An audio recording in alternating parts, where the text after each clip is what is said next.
안녕하세요. 마음 테라피의 성현순 목사입니다.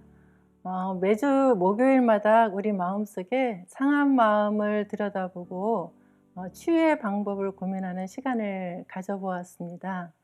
오늘은 6번째 감사하는 마음으로 제 강의를 마무리하고자 합니다.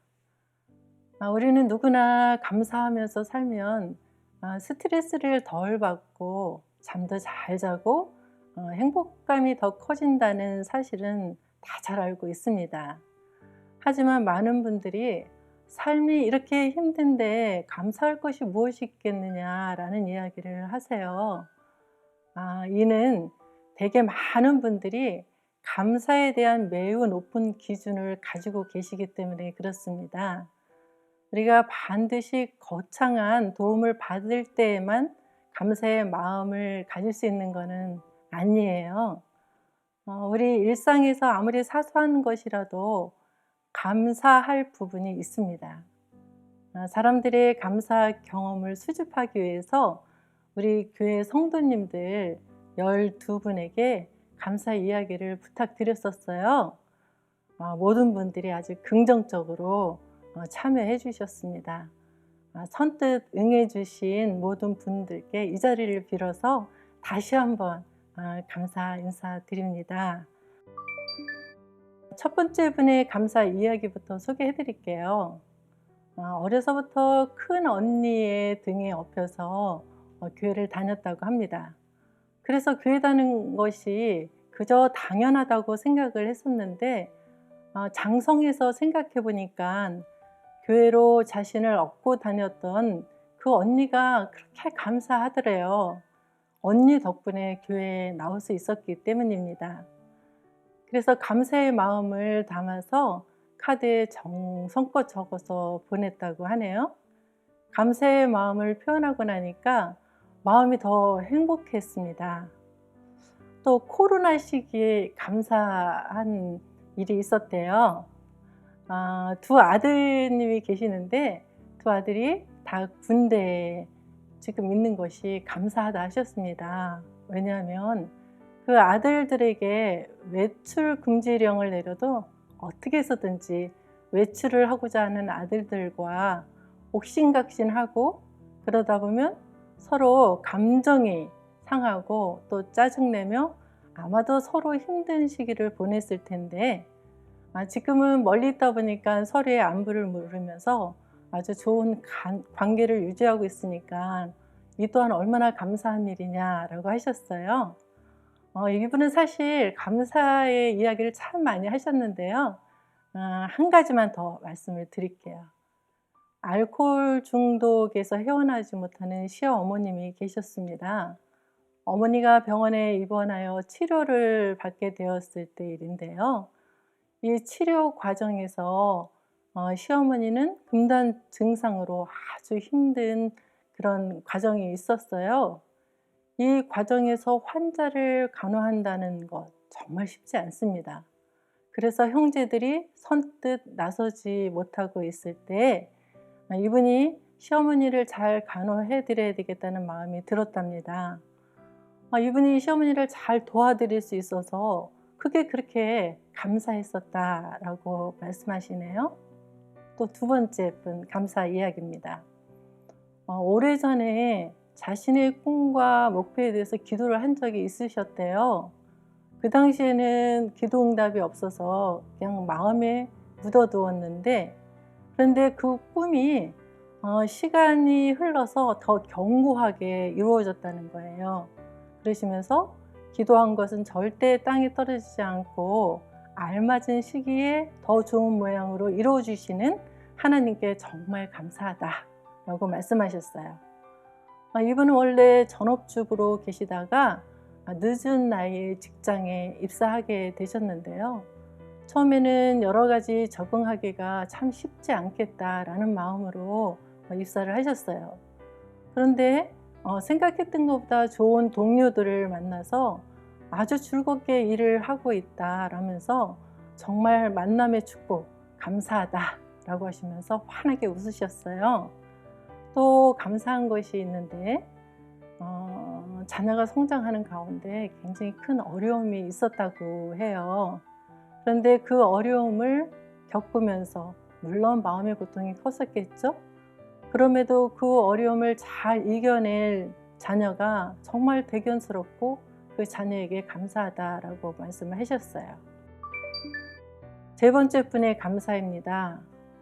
이분은 주변에 계신 분들이 그렇게 소중하고 이 소중한 분들과의 만남이 행복하다라고 말씀을 하시는 분인데요. 이 감사의 마음을 늘 표현을 잘 하신대요.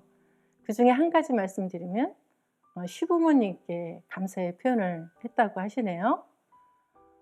그 감사를 이렇게 표현을 하셨는데요. 아버님, 어머님 정말 감사드립니다. 저희들이 이렇게 행복하게 살고 있는 것은 아버님, 어머니께서 아들을 잘 키워주신 덕입니다. 라면서 남편에 대한 감사 표현을 했다는 겁니다. 정말 멋진 감사의 표현이죠.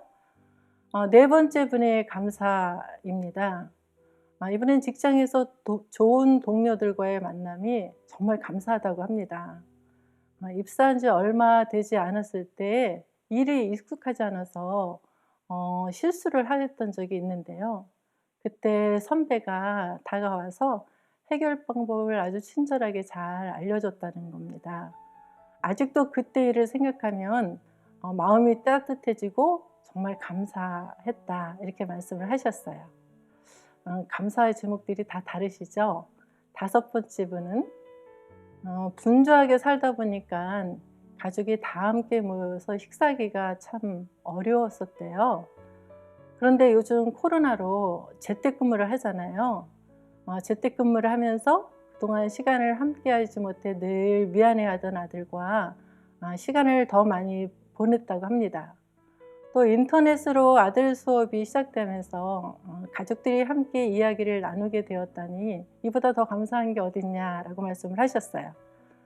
또 한편으로는 가족이 함께 식사를 준비하면서 이제까지 알지 못했던 소소한 즐거움과 서로에 대한 소중함 그리고 그 신뢰가 쌓아가고 있다니까 얼마나 행복한 가정입니까? 행복한 가정 주신 모든 게 감사하다 이렇게 말씀하셨어요. 또 여섯 번째 분인데요.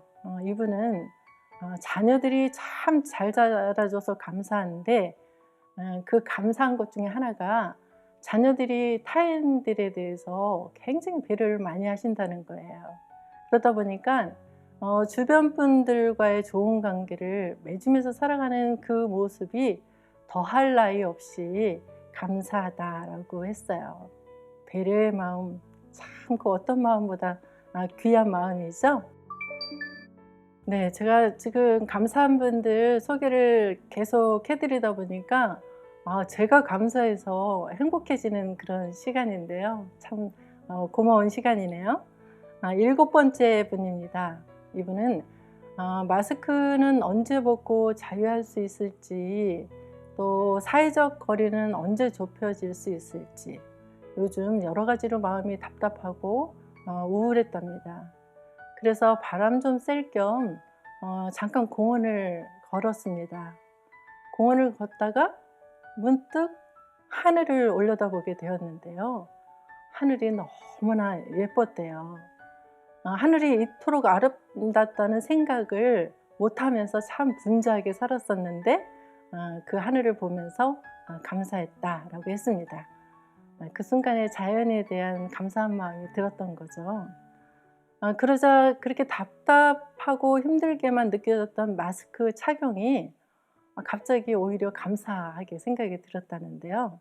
왜냐하면 마스크는 그나마 우리를 코로나부터 보호해 주기 때문이라는 깨달음을 얻었다는 겁니다. 네, 감사하니까 참 귀한 것을 깨닫게 되네요. 여덟 번째 분의 감사인데요. 이분은 예전에 정말 죽을 만큼 너무나 힘든 일이 있었답니다. 그런데 그 힘든 일을 겪고 나니까 일상의 삶이 얼마나 행복한지 알게 되었답니다. 그래서 지금은 타인의 힘겨움을 보면 막 도와주고 싶은 그런 마음이 생긴다고 해요. 그러다 보니 마음이 행복해졌다라고 하셨어요. 9번째 분입니다. 이분은 갑자기 아파트에 정전이 되었을 때 정말 상상도 할 수 없을 정도로 불편하고 힘들었다고 하네요.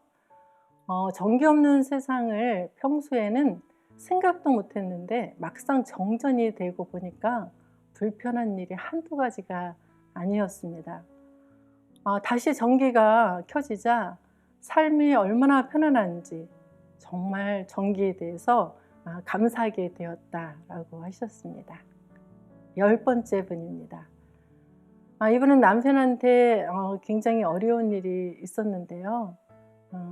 직장을 다니다가 실직하셨어요. 그런데 직장에 나가서 일할 수 있다는 것 자체가 참 행복하고 감사한 일이었는데 그동안 알지 못했다. 이제 그 일에 대해서 이렇게 깊이 깨달은 바가 있었다. 이렇게 깨달을 수 있어서 너무 감사하다라고 말씀을 하셨어요. 11번째 분은요. 감사의 표현 뿐만 아니라 어떤 표현을 잘 이렇게 하지 않고 사셨대요. 꼭 말로 해야 되나? 마음으로 감사하면 됐지 라고 하셨다는 거예요. 그런데 감사하면 행복해진다고 해서 하루에 한 번씩 아주 힘들지만 감사해야 되겠다 라고 결심을 했다는 겁니다. 남편과 같이 식사하면서 당신과 밥을 함께 먹으니 밥이 참 맛있다 라고 했대요. 그러니까 남편이 혹시 당신 뭐 필요한 게 있어? 왜 안 하던 행동을 하고 그래? 라고 했답니다. 그래서 내가 필요한 것은 바로 당신이지 라고 했답니다. 그러니까 아유 별소리를 다 듣네 라고 하는데 남편의 기분이 좋은 듯 보였답니다. 자, 12번째. 이분은 아이를 키우며 힘든 일이 참 많았다고 말씀하셨어요. 자녀들을 남들보다 더 잘 키워보고자 했던 노력들이 오히려 아이들과 갈등을 일으켰던 것 같다고 하셨는데요. 어느 날 학교 선생님이 아이 문제로 상담하자고 전화를 하셨는데요. 그때 가슴이 덜컥 내려앉았다고 합니다. 상담을 마치고 아이의 이야기에 귀를 기울여 보니 아이의 마음이 이해가 갔습니다. 그래서 참 많이 힘들었구나 라고 한마디 했을 뿐인데 아이가 갑자기 엉엉 소리를 내서 울었다는 겁니다.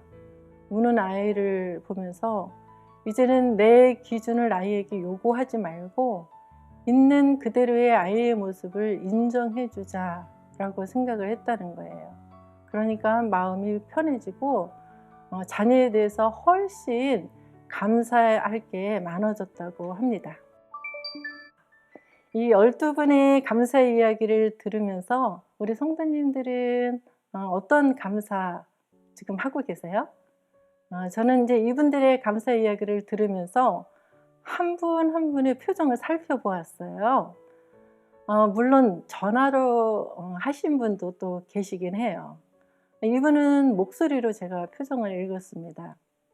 한결같이 감사하다고 표현하실 때 얼굴이 해같이 밝고 목소리는 참 맑았습니다. 평범한 일상, 거주할 수 있는 집, 가족, 과거의 경험의 소중함을 깨닫게 되는 시간들이었습니다. 이 12분의 감사 어떻게 들으셨어요? 그 일상에서의 감사가 다 다르시죠?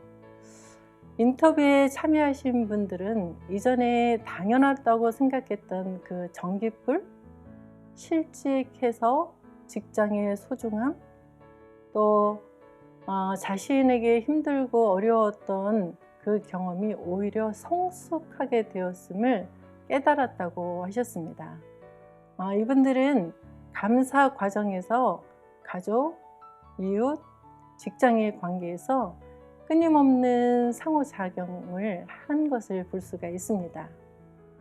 이분들의 이야기를 들으면서 자신이 겪은 상황으로부터 긍정적인 측면을 찾아보기도 하고 힘들고 고통스러운 사건이라도 그 사건을 경험하면서 얻어지는 혜택과 의미를 발견하고 감사해 하시는 표정들이 정말 행복해 보였습니다. 감사는 행복의 열쇠입니다. 감사의 열쇠로 열면 우울한 기분이 풀리고 틀어진 관계가 회복됩니다. 우리 성도님들, 그 일상에서의 작은 감사가 모이고 모이면 어떤 놀라운 변화들을 만들어낼 수 있는지 궁금하지 않으신가요? 오늘부터 아주 작은 감사라도 해보시면 어떨까요? 감사의 일기를 쓰셔도 좋을 듯 합니다. 하루에 2가지 이상씩 감사를 한번 적어 보십시오. 감사는 능력이고 마음의 힘입니다. 지금까지 마음 테라피를 시청해 주시고 또 흔쾌히 인터뷰를 받아주시고 도와주신 모든 분들께 머리 숙여 감사를 드립니다. 특히 제게 응원의 메시지를 보내주신 분들이 계시는데요. 그분들의 응원에 힘입어서 여기까지 올 수 있었습니다. 그 메시지 하나하나를 마음에 새기면서 더욱 마음 치유에 온 힘을 쏟겠습니다. 감사합니다.